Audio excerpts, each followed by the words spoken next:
Situasi di Selat Hormuz kembali memanas seiring dengan Amerika Serikat dan Iran saling berbalas serangan. Militer Amerika Serikat mengklaim telah menyelesaikan serangan malam ke-7 berturut-turut terhadap Iran.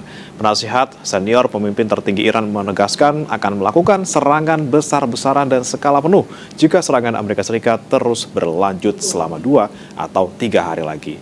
Kemudian bagaimana dengan prospek perundingan damai dan nasib Selat Hormuz? Kita akan bahas bersama dengan sejumlah narasumber yang sudah hadir di sambungan daring saudara. Ada pakar hubungan internasional BINUS University, Tia Mariatul Kiptiah, dan pengamat Timur Tengah Mahfuz Siddiq. Selamat pagi, Mbak Tia, Pak Mahfuz. Selamat pagi, Mas. Selamat pagi, Mas. Baik, saya ke Mbak Tia terlebih dahulu. Mbak Tia, setelah kita kemarin sempat senang gitu ya, udah ada negosiasi, sudah ada poin-poin. Kemudian lagi, serangan lagi. Apalagi Irannya sudah bilang bahwa akan melakukan serangan skala besar dan skala penuh gitu apabila Amerika Serikat menyerang dalam 2-3 hari ke depan. Kalau menurut Anda, apakah mungkin kita bisa lihat peredaan konflik ini dalam beberapa waktu ke depan? Semua tergantung Amerika Serikat, Mas Bray. Kalau Amerika Serikat memiliki itikat baik, sebetulnya konflik ini bisa selesai. Karena kalau merujuk kepada MOU, dari awal saya sudah mengatakan bahwa MOU itu tidak mengikat. Meskipun sudah masuk ke dalam resolusi PBB, tapi tetap saja kalau pihak dari Amerika Serikat mengingkari MOU tersebut, itu akan clear lagi, akan kembali lagi ke titik nol. Dan ini sudah terjadi saat ini ya. Padahal di MOU itu kan sudah dijelaskan bahwa poin pertama, pada tahap pertama mereka harus menyelesaikan ceasefire agreement secara permanen. Yang pertama, yang kedua adalah yang harus mereka selesaikan adalah Hormuz first. Hormuz yang pertama. Artinya apa? Artinya memang Iran harus mengembalikan fungsi Hormuz pada fungsinya semula, yaitu menjadi jalur internasional yang membawa tanker-tanker energi dari Timur Tengah ke beberapa kawasan. Harusnya kan demikian ya. Dan berikutnya dalam agreement tersebut adalah double blokade Amerika Serikat ditarik, pasukan Amerika Serikat di perairan Iran juga ditarik, tapi kenyataannya kita hadapi saat ini adalah ada 2 instruksi di sini, ada selatan dan utara. Jadi yang utara tetap diatur oleh Iran, kemudian tiba-tiba ada pengaturan lain Amerika Serikat di selatan, yaitu di perairan Oman. Nah, ini yang menunjukkan bahwa memang MOU tersebut betul-betul tidak berjalan. Amerika Serikat tetap mendominasi, melakukan instruksinya di Hormuz, dan inilah yang menyebabkan tension ini kembali terjadi dan akhirnya konflik ini kembali memanas. Iran tentu, Mas Bray, tidak mau dong kalau misalnya hasil dari MOU itu tidak diaplikasikan. Ketika kapal-kapal itu diatur oleh Amerika Serikat di area selatan, Iran marah. Kemudian menyerang kapal tersebut. Dan ketika kapal tersebut diserang, Amerika Serikat menyatakan bahwa Iran menyalahi perjanjian, Iran menyerang duluan. Padahal kenapa Amerika Serikat ada di situ? Dalam MOU kan sudah dijelaskan, ketika Hormuz First itu yang menjadi priority atau prioritas, mereka harus menarik diri. Tidak ada double blokade, tidak ada instruksi Amerika Serikat di situ, tidak ada militer di perairan Iran, tapi kenyataannya malah ikut mengatur jalurnya kapal-kapal internasional yang ada di Hormuz begitu. Nah, ini sudah clear di sini bahwa selama tidak ada itikat baik dari Amerika Serikat, tension ini akan terus memuncak. Suka-suka Trump lah. Kalau Trump perang lagi begitu ya. Kalau dia mau melakukan blokade di Oman, terjadi lagi. Dari yang terjadi saat ini, Mas Bray, harapan kita hanya satu, Oman bisa tidak tetap konsisten untuk melakukan diplomasi dan tidak pro kepada salah satu, karena ini kan irisan Hormuz ini antara milik Iran secara teritori dengan milik Oman. Kalau Oman memblokade, kalau Oman pro terhadap salah satu, ini tensi akan semakin naik dan Iran akan marah. Maka saya melihat Oman di sini lebih hati-hati ya, hati-hati sekali. Takutnya Iran marah kalau dia nampak memperluas atau mempersilahkan Amerika Serikat melakukan double blokadenya. Tapi Oman juga hati-hati, kalau pro terhadap Iran, dia juga akan dihabisi Amerika Serikat.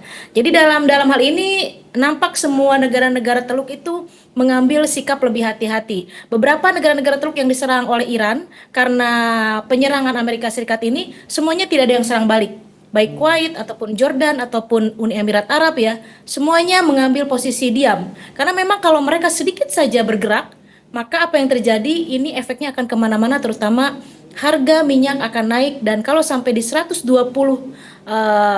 dolar per barrel, sangat membahayakan perekonomian dunia, Mas Bray. Oke, nah ngomongin soal negara-negara Timur Tengah nih, Pak Mahfuz, kita lihat belum ada gitu yang untuk bisa membalas serangan yang dilakukan Iran ke pangkalan militer di negara-negara Teluk. Tapi jika kita melihat mungkin skala ataupun juga frekuensi serangan yang kemudian masih terjadi gitu, terakhir Yordania juga diserang, ada yang meninggal juga di sana. Apakah kemudian sikap dari Timur Tengah, negara-negara Timur Tengah ini akan tetap seperti itu, atau nanti ada kemungkinan mereka juga akan membalas seperti itu?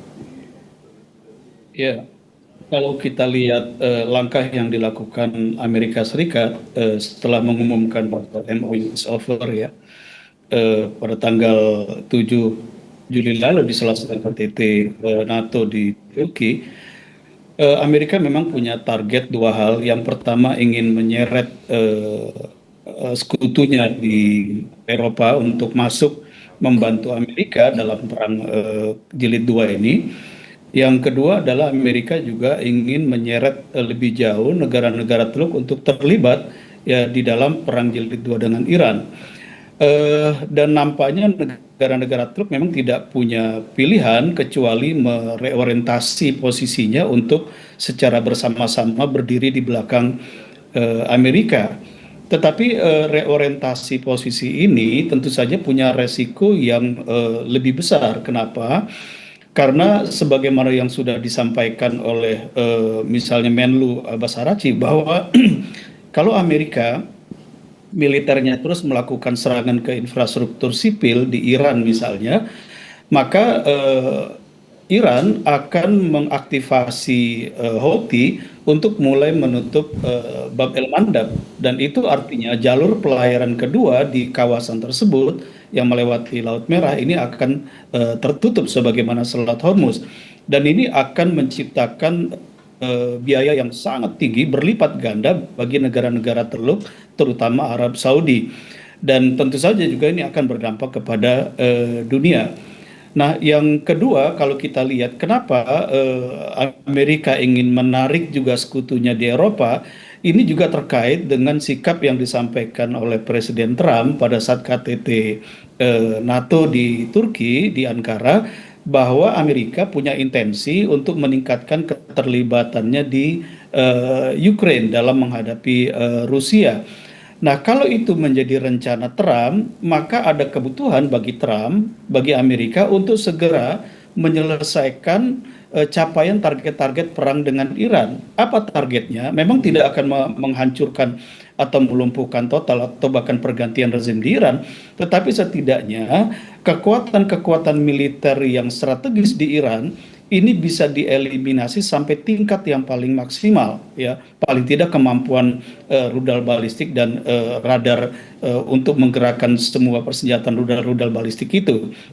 Dan nampaknya inilah yang menjadi target serangan militer jilid 2 dari Amerika, yang mereka memiliki jendela waktu 60 hari sejak tanggal 10 Juli, karena setelah 60 hari itu kan harus kembali mendapat persetujuan dari Kongres Amerika.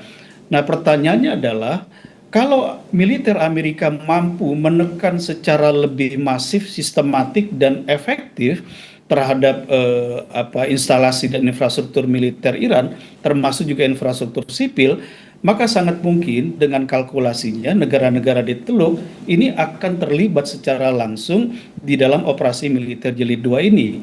Tapi kalau kemudian operasi militer jilid 2 ini dikalkulasi atau dinilai tidak efektif di dalam menghancurkan atau melemahkan kekuatan militer Iran, maka sangat mungkin negara-negara Teluk GCC ini juga akan menarik mundur kembali posisinya untuk terlibat lebih jauh. Nah, jadi saya kira memang ini situasi yang sulit bagi negara-negara Teluk ya, untuk apakah betul-betul akan maju atau kemudian mereka harus menilai perkembangan dalam 1 minggu terakhir ini.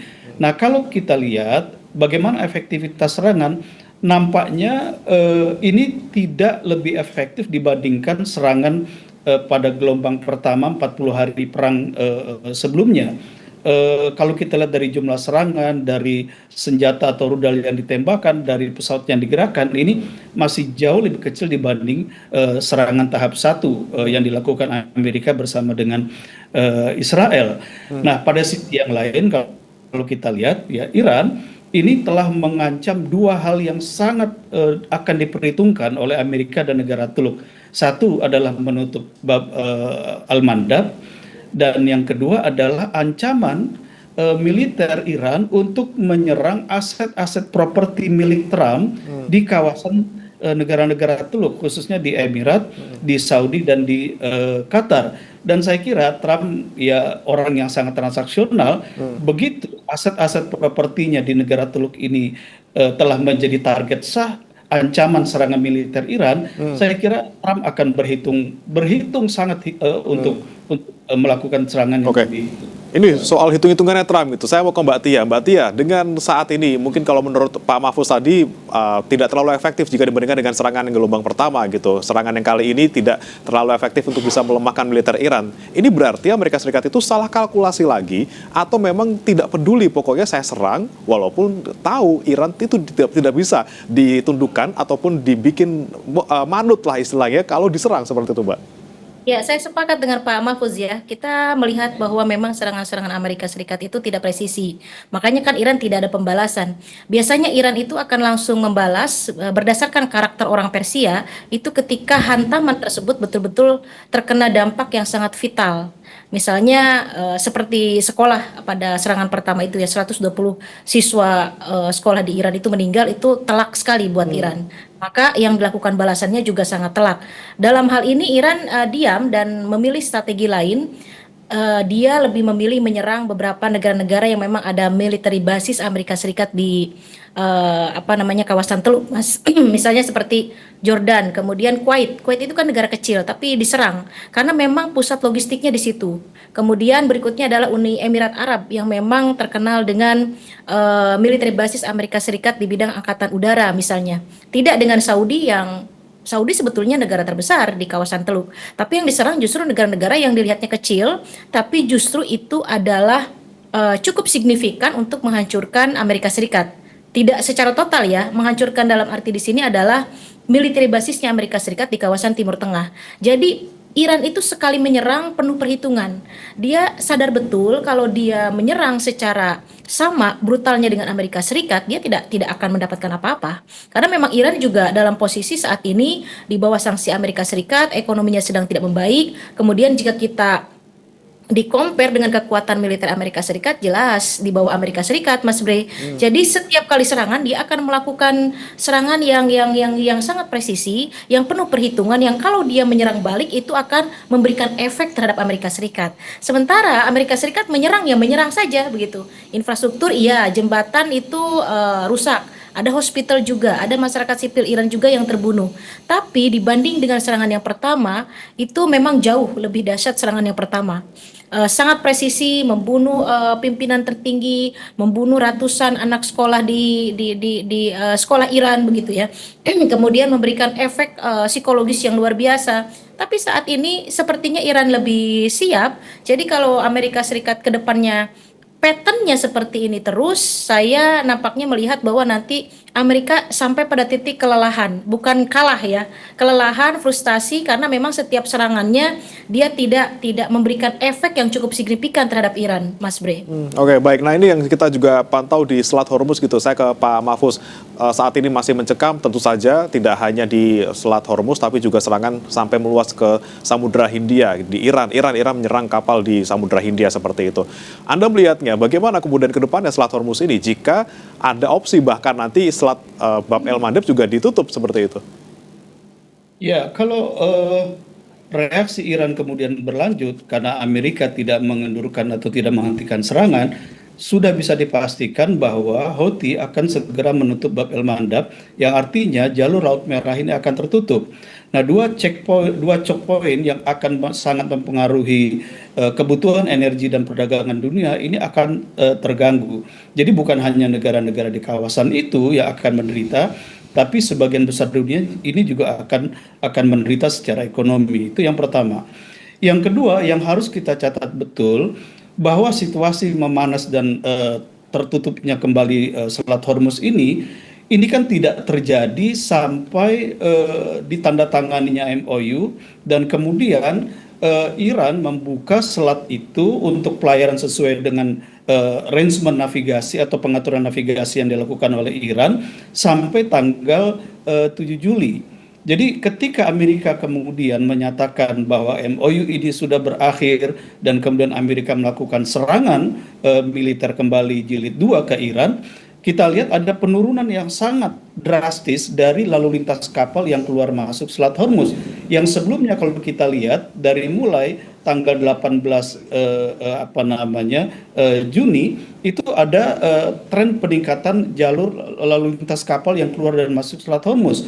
Artinya apa? Amerika sendirilah yang sebenarnya telah melakukan tindakan yang mengakibatkan Selat Hormuz ini tertutup kembali. Dan kenapa ada reaksi balik yang keras dari Iran? Tadi sudah disebutkan oleh Mbak Tia.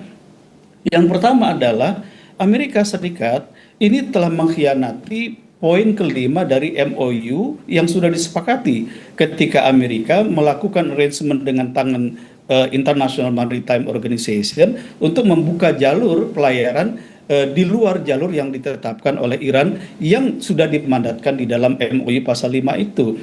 Dan yang kedua, sejak awal juga Iran telah mengatakan bahwa Amerika tidak punya intensi untuk mematuhi MOU ini ketika misalnya tidak mampu memaksa Israel untuk keluar dari Lebanon Selatan. Jadi sebelum Trump ini mengatakan MOU is over, pandangan Iran mengkhianati atau tidak mematuhi MOU ini. Jadi kalau kita lihat sekarang posisi Iran itu sudah betul-betul menghadapi perang jilid 2 ini dengan kesiagaan dan kekuatan penuh yang mampu bertahan dalam hitungan mereka adalah sampai 6 bulan ke depan. Oke, baik. Nah, terakhir saya ke Mbak Tia. Mbak Tia, dengan sikap yang ditujukan Amerika Serikat beberapa waktu terakhir ini dengan tidak menaati MOU yang sudah disepakati, kemudian juga Iran yang sudah memberikan pernyataan yang keras seperti itu, apakah kemudian kita tidak relevan lagi bicara soal negosiasi ataupun juga kesepakatan damai lagi? Dan apakah Iran ini sebenarnya sudah menutup kemungkinan untuk negosiasi lagi dengan sikap Amerika seperti ini? Agak pesimis ya, karena kan Iran awalnya percaya bahwa dengan cara diplomasi di Swiss itu mereka akan menyelesaikan masalah, kemudian akan berdamai. Tapi ternyata belum berapa lama ya, Mas Bray, ini langsung terjadi lagi serangan, dan serangan kali ini akan menyebabkan Iran lebih hati-hati dan bagaimana cara menaikkan kepercayaan Iran kembali untuk kembali ke meja perundingan. Sebetulnya saya awalnya itu sekitar misalnya ya mungkin mempresentasikan 50-50, mungkin sekarang 70-30 Mas. 30 itu agak susah untuk kembali merealisasikan jalur diplomasi karena memang Amerika Serikat melakukan serangan-serangan sampai 7 hari dan itu cukup vital juga memberikan efek terhadap Iran, yaitu infrastruktur sipil ya yang diserangnya. Jadi hal ini akan membuat Iran sangat hati-hati ke depannya. Apakah akan kembali ke meja perundingan? Saya menyisakannya 30%, Mas Bray. Iran masih mau, karena di situ ada Qatar juga ya, yang saya pikir Qatar adalah satu negara kecil di kawasan Timur Tengah, tapi juga cukup signifikan bisa menyatukan antara Amerika Serikat dengan Iran. Saya pesimis dengan Pakistan. Saya melihat bahwa ada aktor baru di sini, Qatar bisa menjadi mediator. Oke, Qatar di sini yang mudah-mudahan bisa menjadi penyelamat dalam tanda kutip. Walaupun kita agak pesimis gitu, kita melihat apakah ada negosiasi antara Amerika dan juga Iran ke depannya. Kita lihat bersama-sama bagaimana perkembangannya. Terima kasih Mbak Tia Mariatul Kiptia, pakar hubungan internasional BINUS University, dan juga Pak Mahfuz Siddiq, pengamat Timur Tengah, sudah bergabung di Sapa Indonesia Pagi. Selamat pagi.